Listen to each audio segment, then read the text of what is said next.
Hello, ഇന്നത്തെ recipe നല്ല അടിപൊളിയായിട്ടുള്ളൊരു കറിയാണ്. നമുക്ക് ചിക്കനും മട്ടനൊന്നും ഇല്ലെങ്കിലും നമുക്ക് നല്ല അടിപൊളിയായിട്ട് ഇതുപോലെ കറി ഉണ്ടാക്കിയെടുക്കാം. മഷ്റൂം വെച്ചിട്ടാണ് കേട്ടോ ഉണ്ടാക്കിയെടുക്കുന്നത്.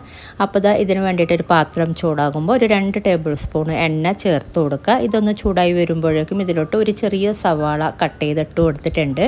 ഇതൊന്ന് വഴറ്റി കൊടുക്കുക. ഒരു ചെറിയ സവാള മതിയാകും. വലിയ സവാളയാണെങ്കിൽ പകുതി ചേർത്ത് കൊടുത്താൽ മതി.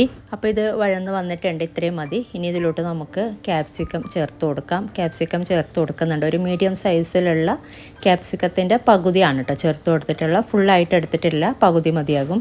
ചെറുതായിട്ട് കട്ട് ചെയ്തിട്ട് ഒന്ന് ഇട്ട് കൊടുത്താൽ മതി. ഇനി ഇത് ജസ്റ്റ് ഇതുപോലെ ഒന്ന് മിക്സ് ചെയ്തെടുത്തിട്ട് ഇനി ഇതിലോട്ട് നമുക്ക് മഷ്റൂം ചേർത്ത് കൊടുക്കാം. 250 ഗ്രാം മഷ്റൂമാണ് കേട്ടോ ഞാൻ എടുത്തിട്ടുള്ളത്. നമുക്ക് വലിയ മഷ്റൂം ആണെങ്കിൽ കട്ട് ചെയ്തിട്ട് ഇട്ട് കൊടുക്കാം. ചെറുതാണെങ്കിൽ ഒരു മീഡിയം സൈസിലുള്ളതൊക്കെ ആണെങ്കിൽ ഫുള്ളായിട്ട് വേണമെങ്കിൽ ഇട്ട് കൊടുക്കാം കേട്ടോ. ഇതിൽ ചെറുതുള്ളത് ഞാൻ കട്ട് ചെയ്യാതെയും വലിയ മഷ്റൂം കട്ട് ചെയ്തിട്ടും ഇട്ട് കൊടുത്തിട്ടുണ്ട്. നന്നായി കഴുകിയിട്ട് വേണം ഇട്ട് കൊടുക്കാനായിട്ട്. നന്നായിട്ട് കഴുകിയെടുക്കുക. എന്നിട്ട് മഷ്റൂം ഇതിലോട്ട് ചേർത്ത് കൊടുത്തിട്ട് ഇനി ഇതുപോലെ ഒന്ന് ഇളക്കി കൊടുക്കുക കേട്ടോ. ഇളക്കി കൊടുത്തിട്ട് ഇടയ്ക്കൊന്ന് മൂടി വെച്ചിട്ട് ഇനി ഇതിൽ തന്നെയാണ് നമ്മൾ വേവിക്കുന്നത്. പിന്നീട് നമ്മൾ വേവിച്ചെടുക്കാനില്ല. അപ്പോൾ ഒരു 5 മിനിറ്റൊക്കെ ഒന്ന് മൂടി വെച്ചിട്ട് ഇടയ്ക്ക് ഇതുപോലെ ഒന്ന് ഇളക്കി കൊടുത്ത് മൂടി വെച്ചിട്ടൊന്ന് വേവിച്ചെടുത്താൽ മതി. ഇടയ്ക്കിടയ്ക്ക് ഇളക്കി കൊടുക്കുക. ഏകദേശം 5 മിനിറ്റ് വെച്ചാൽ മതി കേട്ടോ. അപ്പോൾ ഇത് ഏകദേശം 5 മിനിറ്റോളം ഇതുപോലെ മൂടി വെച്ചിട്ട് വേവിച്ചിട്ടുണ്ടായിന്. ഇനി ഇതിലോട്ട് ഉപ്പ് ഞാൻ ചേർത്തിട്ടുണ്ടായിന് കേട്ടോ. ഇത് നമ്മൾ വഴറ്റിയെടുക്കുന്ന സമയത്ത് ഒരു ഇച്ചിരി ഉപ്പും കൂടെ ഞാൻ ചേർത്തിട്ടുണ്ടായിന്. അപ്പോൾ അത് കാണിക്കാൻ വിട്ടുപോയി. ഇനി ഇതിലോട്ട് ചേർത്ത് കൊടുക്കുന്ന 2 ടേബിൾ സ്പൂണ് ടൊമാറ്റോ കെച്ചപ്പും അതുപോലെ 1 ടീസ്പൂണ് കാശ്മീരി മുളക് പൊടിയും ചേർത്ത് കൊടുക്കുന്നുണ്ട്. എന്നിട്ട് ഇതൊന്ന് മിക്സ് ചെയ്തെടുക്കുക. പിന്നെ ഒരു ഇച്ചിരി മഞ്ഞൾപ്പൊടിയും കൂടെ ചേർത്ത് കൊടുക്കുക, ഒരു 1/4 ടീസ്പൂണ്. എന്നിട്ട് ഇതൊന്ന് മിക്സ് ചെയ്തെടുക്കുക. ഫ്ലെയിം കുറക്കാട്ടെ ഈ ഒരു സമയത്ത്. നന്നായിട്ട് തന്നെ മിക്സ് ചെയ്തെടുക്കുക. മുളക് പൊടിയും ടൊമാറ്റോ കെച്ചപ്പും മഷ്റൂമിലോട്ടൊക്കെ പിടിക്കുന്ന പോലെ. ഉപ്പ് ചേർത്തിട്ടില്ല എന്നുണ്ടെങ്കിൽ ഈ ഒരു സമയത്ത് ഉപ്പ് ചേർത്ത് കൊടുക്കുക കേട്ടോ.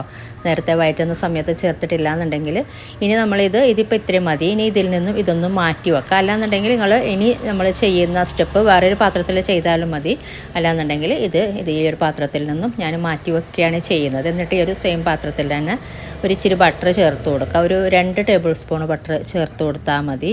അപ്പോൾ ഇതൊന്ന് ചൂടായി വരട്ടെ ആദ്യം. അപ്പോൾ ഇത്രയും മതി. ഇനി ഇതിലോട്ട് ചേർത്ത് കൊടുക്കുന്ന 1 ടേബിൾ സ്പൂണ് വെളുത്തുള്ളിയാണ്. ചെറുതായിട്ട് അരിഞ്ഞ് വെച്ചിട്ടുള്ള വെളുത്തുള്ളിയാണ് കേട്ടോ. 1 ടേബിൾ സ്പൂണോളം ചേർത്തിട്ട് വഴറ്റി കൊടുക്കുക.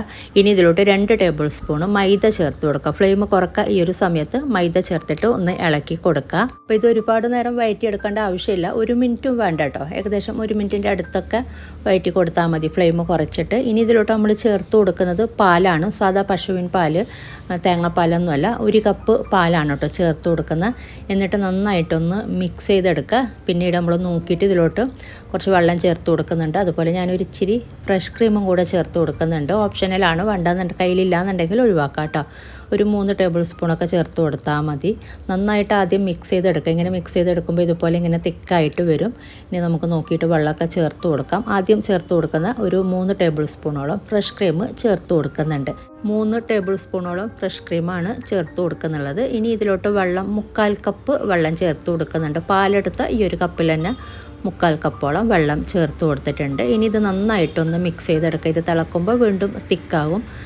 നന്നായിട്ട് മിക്സ് ചെയ്തെടുക്കുക. ഇനി ഇതിലോട്ട് നമ്മൾ ഉപ്പ് നേരത്തെ വഴറ്റുന്ന സമയത്ത് ചേർത്തിട്ടുണ്ട്. അതിനനുസരിച്ച് ഇതിലോട്ട് കുറച്ച് ഉപ്പ് ചേർത്ത് കൊടുക്കുക. ഇതിലോട്ട് നമ്മൾ ചേർത്തിട്ടില്ലല്ലോ. പിന്നെ കുരുമുളക് പൊടി 1/2 ടീസ്പൂണോളം ചേർത്ത് കൊടുക്കുന്നുണ്ട്. അതുപോലെ ഒരു 1/4 ടീസ്പൂണ് ചില്ലി ഫ്ലേക്സ്, പിന്നെ ഒരു ഇച്ചിരി മഞ്ഞൾപ്പൊടിയും കൂടെ ചേർത്ത് കൊടുത്തിട്ടുണ്ട് ഒരു കളർ കിട്ടാൻ വേണ്ടിയിട്ട്. ചില്ലി ഫ്ലേക്സ് കുറച്ച് മതി കേട്ടോ. തരുതരുപ്പായി പൊടിച്ചെടുത്ത മുളകാണ് ചില്ലി ഫ്ലേക്സ് എന്ന് പറയുന്നത്.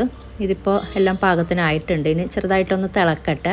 ഇനി ഒരുപാട് കാര്യങ്ങളൊന്നും ചെയ്യാനില്ല കേട്ടോ. ഇനി ഇതിലോട്ട് നമ്മൾ ചേർത്ത് കൊടുക്കുന്നത് നമ്മൾ നേരത്തെ മാറ്റി വെച്ച വഴറ്റിയെടുത്തിട്ടുള്ള മഷ്റൂമിൻ്റെ കൂട്ടാണ്.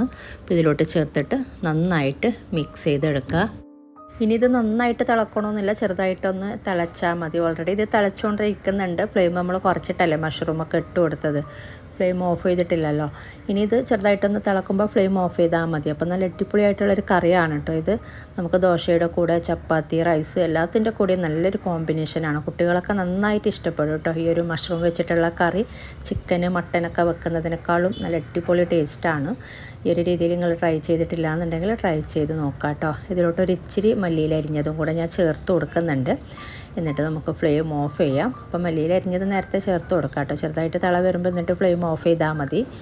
അപ്പോൾ ഇങ്ങനെ ട്രൈ ചെയ്തിട്ടില്ല എന്നുണ്ടെങ്കിൽ നിങ്ങൾ എന്തായാലും ട്രൈ ചെയ്ത് നോക്കുക. കുട്ടികളൊക്കെ നന്നായിട്ട് ഇഷ്ടപ്പെടും, എന്ത് കൊടുത്താലും ഇതിൻ്റെ കൂടെ കഴിച്ചോളും.